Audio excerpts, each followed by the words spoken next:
എല്ലാവർക്കും നമസ്കാരം. നമുക്കിന്ന് വീട്ടിൽ അരിപ്പൊടി എങ്ങനെയാണ് തയ്യാറാക്കിയെടുക്കുന്നത് നോക്കാം കേട്ടോ. ഈ അരിപ്പൊടി കൊണ്ട് നമുക്ക് ഏത് അരിപ്പൊടി വേണേലും നമുക്ക് വീട്ടിൽ തന്നെ തയ്യാറാക്കിയെടുക്കാം. പുട്ടിനുള്ളതായാലും അപ്പത്തിനുള്ളതായാലും പിന്നെന്താ പറയുക, ഇടിയപ്പം, പത്തിരി, എന്തിനു വേണേലുമുള്ള അരിപ്പൊടി നമുക്ക് വീട്ടിൽ തയ്യാറാക്കിയെടുക്കാം. അപ്പോൾ പുട്ടിനുള്ള അരിപ്പൊടി ഇതിന് മുൻപ് ഞാൻ കാണിച്ചിട്ടുണ്ട്. 2 മിനിറ്റിനുള്ളിൽ നമുക്ക് പുട്ടിനുള്ള അരിപ്പൊടി തയ്യാറാക്കിയെടുക്കാം. അപ്പോൾ ഇവിടെ ഞാൻ തയ്യാറാക്കാനായിട്ട് പോകുന്നത് ഏറ്റവും നൈസായിട്ടുള്ള പൊടിയാണ് നമ്മൾ തയ്യാറാക്കുന്നത് കേട്ടോ. അത് അപ്പത്തിന്, പത്തിരിക്ക്, ഇടിയപ്പത്തിന് അങ്ങനെയൊക്കെ നമ്മൾ ഏറ്റവും നൈസ് പൗഡർ വേണ്ടേ, അതിനുള്ള പൊടിയാണ് നമ്മൾ തയ്യാറാക്കുന്നത്. 1 കിലോ അരി എടുത്താണ് ഞാനിവിടെ പൊടിക്കാനായിട്ട് പോകുന്നത്. ഒരു 2 മണിക്കൂർ മിനിമം നിങ്ങൾ കുതിർക്കാനായിട്ട് വെക്കുക. അതിനുശേഷം നന്നായിട്ട് വെള്ളം വാലാനായിട്ട് വെക്കണം. അപ്പോൾ എനിക്കിതിന് അല്പം നനവൊക്കെ ഉണ്ട്. അപ്പോൾ ഈ നനവുള്ള അരി നമ്മൾ പൊടിച്ചെടുത്താലത്തെ കുഴപ്പം, നമ്മൾ വറുത്തെടുക്കുന്ന സമയത്ത് കട്ട കൂടുതലായിരിക്കും. അതേസമയം നന്നായിട്ട് ഡ്രൈ ആയി അതിൻ്റെ ഇതെല്ലാം പോയി കഴിഞ്ഞിട്ടുണ്ടെങ്കിൽ, വെള്ളം കംപ്ലീറ്റ് പോയി കഴിഞ്ഞിട്ടുണ്ടെങ്കിൽ അത്രയും കട്ട നമുക്ക് ഇതിന് ഇടയ്ക്കിടയ്ക്ക് വരത്തില്ല കേട്ടോ. അപ്പോൾ നമ്മൾ ഇതിനകത്ത് കാണുന്ന പോലെ തന്നെ ആ മിക്സിയുടെ ജാറിലേക്ക് 1 കിലോ അരിയും ഞാൻ ഇട്ടിട്ടുണ്ട്. അത് ഒന്നിച്ച് പൊടിക്കുകയാണ്, ഒറ്റ ട്രിപ്പിന് പൊടിക്കുകയാണ് കേട്ടോ. ഒരു 2 മിനിറ്റ് പൊടിച്ച് കഴിയുമ്പോൾ, ആദ്യത്തെ ട്രിപ്പ് പൊടിക്കുന്ന സമയത്ത് കുറച്ച് നനവൊക്കെ ഉള്ളതുകൊണ്ട് കുറച്ച് കട്ട കൂടുതലായിരിക്കും, പൊടിയാനും ഇച്ചിരി താമസം കാണും. അപ്പം നമ്മൾ ഇടയ്ക്കിടയ്ക്ക് ഇതൊന്ന് തുറന്നിട്ട്, അടപ്പ് തുറന്ന് നമ്മളൊന്ന് ഇളക്കി കൊടുക്കണം. അപ്പോൾ നിങ്ങൾക്ക് കാണാൻ സ്പീഡ് കൂടുന്നുണ്ട് കേട്ടോ. കാരണം അതിൻ്റെ പൊടിഞ്ഞ് വരുമ്പോഴേക്കും നമുക്ക് എളുപ്പത്തിൽ പൊടിച്ചെടുക്കാനായിട്ട് പറ്റുമേ.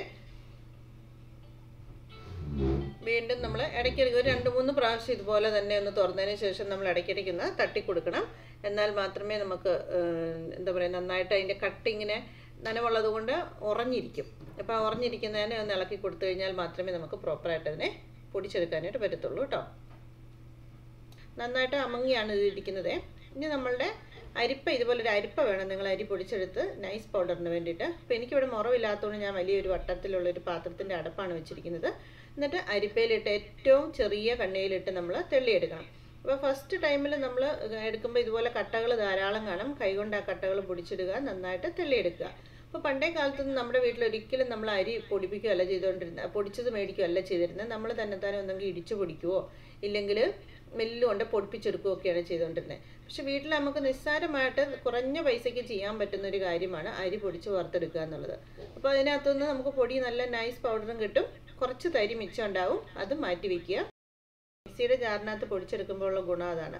ഒരു ലേശേ കാണത്തുള്ളൂ. 5 മിനിറ്റ് പോലും വേണ്ട നമുക്ക് 1 കിലോ അരി പൊടിച്ചെടുക്കാൻ വേണ്ടിയിട്ട്. അത് മൊത്തത്തിൽ അതിൻ്റെ ബാക്കി 2ാം പ്രാവശ്യം നമുക്ക് പൊടിക്കാനുള്ള തരി എന്ന് പറയുന്നത് വളരെ കുറച്ചേ ഉള്ളൂ. ജസ്റ്റ് അതൊന്നും കൂടെ ഒന്ന് മിക്സിയിലിട്ട് നന്നായിട്ട് പൊടിച്ച് കഴിയുമ്പോൾ, കണ്ടില്ലേ, ശകലേ അല്ലേ ഉള്ളൂ.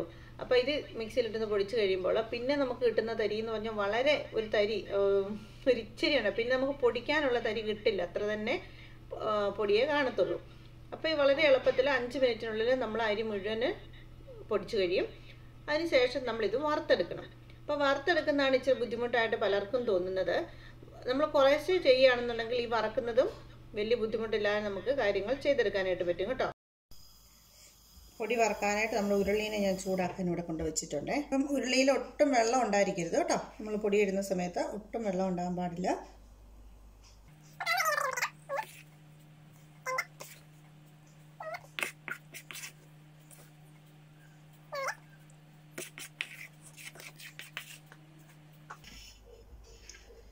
കണ്ടല്ലോ, 4 കപ്പ് നിറച്ചും പിന്നെ ഇത്രയും കൂടെ പച്ചപ്പൊടിയാണ് നമുക്ക് കിട്ടുക. നമുക്കിതിനെ പതുക്കെ തീ കൂട്ടിയിട്ട് വറുത്തെടുക്കാം. തീ കൂട്ടിയിടുമ്പം പ്രത്യേകം ശ്രദ്ധിക്കാം, തുടക്കത്തിൽ നമുക്കിത് ഇളക്കാനായിട്ട് ഇച്ചിരി ബുദ്ധിമുട്ടുണ്ട്, കട്ടിയുണ്ടാവും. എപ്പോഴും പരന്ന വിസ്താരമുള്ള പാത്രത്തിൽ നിങ്ങളുടെ പൊടിയിനെ, ഉരുളിയില്ലാത്തവർ വലിയ എന്താ പറയുക, വലിയ പാത്രങ്ങൾ ഏതായാലും ഇട്ട് അതിനകത്ത് ഇളക്കിയെടുക്കാനായിട്ട് ശ്രദ്ധിക്കുക. നമ്മളെപ്പോഴും ഇളക്കുമ്പോൾ ശ്രദ്ധിക്കേണ്ട കാര്യം, നിരത്തിയിട്ട് ഇളക്കുക. ഇങ്ങനെ കൂട്ടി കൊണ്ട് വെക്കരുത്, നിരത്തി കൊടുത്ത് ഇളക്കുക. കട്ടകളൊക്കെ വരാം. ആദ്യം കുറച്ച് കട്ടകളൊക്കെ ഉടയും, കുറച്ചൊക്കെ കട്ടയായിട്ട് തന്നെ കിടക്കും. അതിനെ നമുക്ക് പൊടിക്കാം. മിക്സിയുടെ ജാറിനകത്തിട്ട് പൊടിച്ചെടുത്താൽ മതി കേട്ടോ. ഓക്കെ, ഒന്ന് പൊടി നന്നായിട്ട് ചൂടായി കഴിയുമ്പോൾ നമുക്ക് എളുപ്പം കിട്ടും കേട്ടോ. പിന്നെ ഇങ്ങനെ എന്താ പറയുക, കാറ്റത്ത് പറക്കുന്ന പോലെ പറന്നുകൊണ്ടൊക്കെ ഇരിക്കും. പെട്ടെന്ന് ഇളക്കുന്ന സമയത്ത് ചിലപ്പോൾ തെറിച്ച് പോകാനൊക്കെ ചാൻസ് ഉണ്ട്. അത് നനവുള്ള സമയത്താണ് തുടക്കത്തിലേ ഇച്ചിരി പാട്. രണ്ടിപ്പോൾ പതുക്കെ നമ്മുടെ പൊടി ചൂടായി തുടങ്ങിയിട്ടുണ്ട്, നല്ല ചൂടുണ്ട്.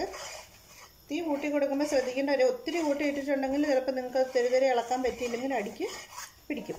അപ്പോൾ പൊടിയുടെ കളറേ മാറിപ്പോവും. പൊടി മൂപ്പിച്ച് വറക്കണം എന്ന് പറഞ്ഞു എന്നോർത്തുകൊണ്ട് പൊടിയുടെ വെള്ള കളർ മാറിപ്പോകാൻ പാടില്ല. പൊടി നന്നായിട്ട് മൂത്ത് കിട്ടിയാൽ മാത്രം മതി. അതിൻ്റെ ഓരോ സ്റ്റേജിലും അതിൻ്റെ മണം വരുമ്പം ഗ്രാജ്വലി നമുക്ക് എല്ലാവർക്കും അത് മനസ്സിലാവും പൊടി മൂത്ത മണമാണോ വാടിയിട്ടേ ഉള്ളൂ. ഓരോ സ്റ്റേജിലും അതിൻ്റെ മണം പ്രത്യേകമാണ്. സൈഡിലുള്ള പച്ചപ്പൊടികളെല്ലാം കൂട്ടി ഇളക്കി വേണം, മൊത്തം എല്ലായിടത്തും ഇളക്കിയല്ല കേട്ടോ. ഇതിപ്പോൾ ഞാൻ ഫുൾ തീയിലിട്ടിട്ടില്ല, ഒരു 3/4 വെച്ചിട്ടുള്ളൂ. കാരണം ഫുൾ തീയിലിട്ട് അതുപോലെ എത്ര പെട്ടെന്ന് അങ്ങോട്ട് തുടരെ ഇളക്കാനായിട്ട് എനിക്ക് ഇച്ചിരി ബുദ്ധിമുട്ടുണ്ട്. അത് കാരണം ഉണ്ടോ. അപ്പോൾ ഇതിന് ചൂട് നന്നായിട്ട് കൂടിയിട്ടുണ്ട്. ഇതിപ്പോൾ ഞാനിവിടെ ഇടിയപ്പം ഉണ്ടാക്കാൻ വേണ്ടിയിട്ടാണിത് വറുത്തെടുക്കാൻ പോകുന്നത്.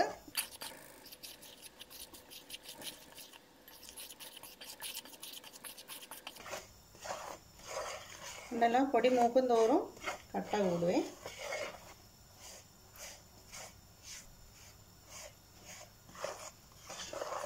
ഇനി ഉണ്ടല്ലോ, നമ്മളിങ്ങനെ ഇളക്കുമ്പം പൊടി ഇങ്ങനെ തെറിച്ച് വെളിയിലേക്ക് പോകാനുള്ള ചാൻസ് ഉണ്ട്. അതുകൊണ്ട് കെയർഫുള്ളായിട്ട് ഇളക്കുക.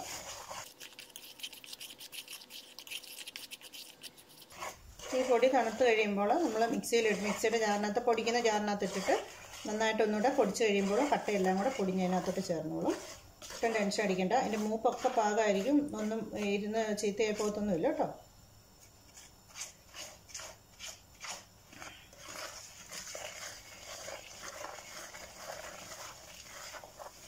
പൊടി ഓടി നടക്കുന്നത് പോലെ ഓടുന്നുണ്ട്. അത്രയ്ക്കും മൂത്തിട്ടുണ്ട്. ഒരു 15 മിനിറ്റ് നേരം നിങ്ങൾ പൊടി വറുത്തെടുക്കണം, എന്നാലേ നന്നായിട്ട് മൂത്ത് വെക്കത്തുള്ളൂ. ഏറ്റവും നന്നായിട്ട് മൂത്ത് വെച്ചിട്ടുണ്ട്. പക്ഷെ നിങ്ങളെപ്പോഴും നിങ്ങൾക്ക് തീ കുറച്ചിട്ട് ചെയ്താലും കുഴപ്പമില്ല.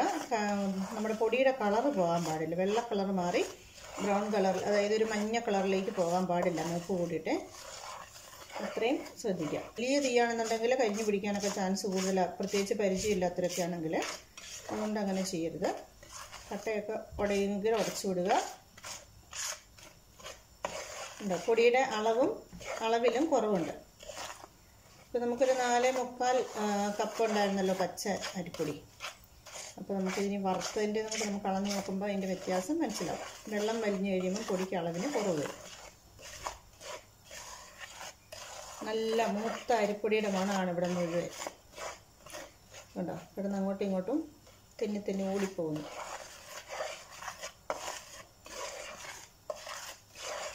കേട്ടോ, ഈ കട്ടയെല്ലാം നല്ലതായിട്ട് ഉണങ്ങിയാണ് ഇരിക്കുന്നത്. കട്ടയ്ക്കകത്ത് നനവുണ്ടെന്ന് വിചാരിക്കേണ്ട, നനവൊന്നുമില്ല, നന്നായിട്ട് ഉണങ്ങിയിട്ടുണ്ട്.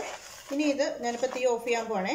നിങ്ങൾ ഒരു എന്താ പറയുക, ഫുൾ തീയിലിട്ട് ചെയ്യുന്നവർ ഒരു 10 മിനിറ്റ് നേരം വറുത്താൽ മതി. ഒരു 3/4 തീയിലാണെങ്കിൽ ഒരു 15 മിനിറ്റ് നേരം സാവധാനത്തിൽ നിങ്ങൾ കരിയാതെ കളർ മാറാതെ വറുത്തെടുക്കുക. ഈ കട്ടകളെല്ലാം കൂടെ എന്നിട്ട് നമ്മൾ ഇതിൽ നിന്ന് മുറത്തിലേക്കോ അല്ലെങ്കിൽ ഉരുളിയിൽ തന്നെയാണെങ്കിൽ കുറച്ച് നേരം കൂടെ നിങ്ങൾ ഇളക്കണം കേട്ടോ. ഇളക്കി അങ്ങനെ വെക്കുക. വെച്ചതിന് ശേഷം തണുത്ത് കഴിഞ്ഞിട്ട് മിക്സിയുടെ ജാറിനകത്തിട്ട് വീണ്ടും 1-2 വട്ടം ഒന്ന് കറക്കി കഴിയുമ്പോൾ ആ കട്ടയെല്ലാം കൂടെ പൊടിഞ്ഞ് അതിനകത്ത് ചേർന്നുള്ളൂ. ഇതിനകത്ത് കട്ടയായിട്ട് ഇരുന്നാലൊരു കുഴപ്പമുള്ളത്, നമ്മൾ പൊടി നനയ്ക്കുന്ന സമയത്ത് കട്ടയ്ക്കകത്ത് വെള്ളം കയറില്ല. കട്ടയായിട്ട് തന്നെ അങ്ങനെ ഇരിക്കും, വെളുത്തിരിക്കും. ഓക്കെ, അതുകൊണ്ട്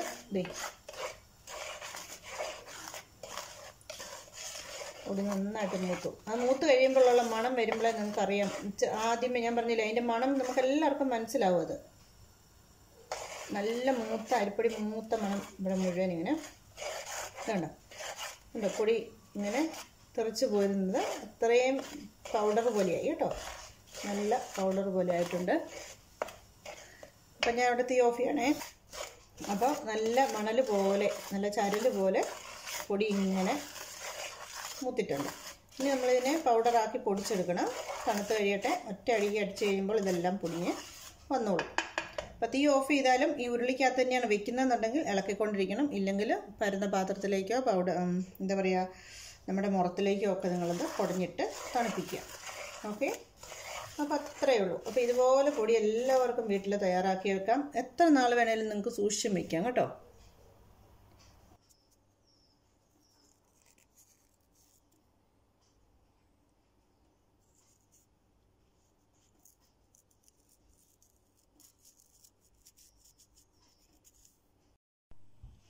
എന്നിട്ട് നമ്മുടെ പൊടി നന്നായിട്ട് തണുത്തിട്ടുണ്ട് കേട്ടോ. നന്നായിട്ട് തണുത്തു. ഇനി നമുക്കിതിനെ കണ്ടോ, പൊടി നന്നായിട്ട് മൂത്തിരിക്കുന്ന പൊടി. ഇനി നമുക്ക് മിക്സിയുടെ ജാറിലിട്ട് തെള്ളുമൊന്നും വേണ്ട, മൊത്തത്തിൽ ഇട്ടൊന്ന് പൊടിച്ചെടുത്ത് വെച്ചാൽ മതി. ഒരു വാരി ഞാൻ മിക്സിയുടെ ആ സെയിം ജാറിലേക്ക് തന്നെ ഇടുവാണേ. ഇട്ടിട്ട് നമുക്ക് പൊടിച്ചെടുത്തിട്ട് കാണാം. ഇതാണ് നമ്മളീ പൊടിക്കുന്ന സമയത്ത് നമ്മുടെ കയ്യിലെല്ലാം നിറച്ച് പൊടിയൊക്കെ ആയി നോക്കിയിരിക്കും കേട്ടോ. ഇത് കട്ടയൊന്നുമില്ലാണ്ട് നല്ല ഫൈൻ പൗഡർ നമുക്ക് കിട്ടിയിട്ടുണ്ട്. ഓക്കെ, ഇപ്പോൾ ഇതൊന്ന് മെഷർ ചെയ്ത് നമുക്ക് നമ്മുടെ പാത്രത്തിലേക്ക് ഇടാം.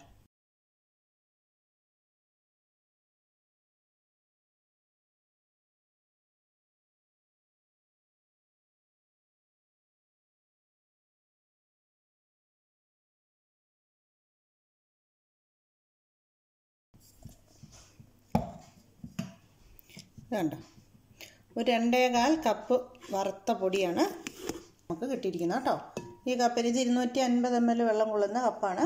ഇപ്പോൾ നമ്മൾ 1/2 കിലോ അരി പൊടിച്ചിട്ടാണ് ഈ കിട്ടിയിരിക്കുന്നതെന്ന് ഓർത്തോണേ. അപ്പോൾ നമ്മൾ സ്പൂണിലൊന്ന് അളന്നേക്കാം.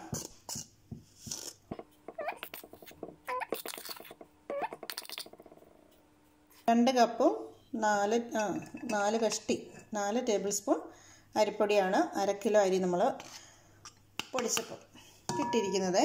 അതായത് 4.25 കപ്പോളം നമുക്ക് ഇതുണ്ടായിരുന്നു, പച്ചരിപ്പൊടി ഉണ്ടായിരുന്നു. പക്ഷേ ഇത് വറുത്ത് പൊടിച്ചപ്പോൾ അത് 2 കപ്പും 4 ടേബിൾ സ്പൂണുമായിട്ട് കുറഞ്ഞു. അപ്പം മനസ്സിലായല്ലോ നമ്മളുടെ അരിപ്പൊടിയുടെ ഒക്കെ ഒരു കണക്ക്. ഞാൻ 1 കിലോയുടെ പാക്കറ്റ് എടുത്ത് 2ആയിട്ട് അളന്ന് മാറ്റിയിട്ട് ഞാൻ 1/2 കിലോയ്ക്ക് വട്ടയപ്പത്തിന് അരച്ച് വെച്ചു. 1/2 കിലോ ഞാൻ അപ്പത്തിന് വേണ്ടിയിട്ട് വറക്കാൻ വേണ്ടി പൊടിച്ചു. അപ്പോൾ അതാണ് ഇവിടെ സംഭവിച്ചത്. അപ്പോൾ കൃത്യം കണക്കാണ് കേട്ടോ. അപ്പോൾ ഞാനിവിടെ ഉപയോഗിക്കുന്ന അരി എന്ന് പറയുന്നത് എന്താ പറയുക, ലോങ് ഗ്രെയിൻ റൈസ് എന്ന് പറഞ്ഞ് നമ്മൾ 1 കിലോ മേടിക്കുന്ന പച്ചരിയാണിത്. ഇതുകൊണ്ടാണ് ഞാൻ പിന്നെ വട്ടയപ്പവും കള്ളപ്പവും എല്ലാ തരത്തിലുള്ള അപ്പങ്ങളും നമ്മൾ തയ്യാറാക്കുന്ന ഈ അരിക്കാണ്. പിന്നെ ഉണ്ണിയപ്പവും നെയ്യപ്പവും എല്ലാ സാധനത്തിനും അരയ്ക്കുന്ന അരി ഇത് തന്നെയാണ് കേട്ടോ. പുട്ടിന് പൊടിക്കുന്നതും എല്ലാം ഈ സെയിം അരിയാണ്. എല്ലാ സാധനവും ഈ ഒറ്റ അരി കൊണ്ടാണ് ഞാൻ തയ്യാറാക്കിയെടുക്കുന്നത്. അപ്പോൾ അതിൻ്റെ ഒരളവ് വെച്ചാണ് ഞാൻ ഈ പറഞ്ഞിരിക്കുന്നത് കേട്ടോ.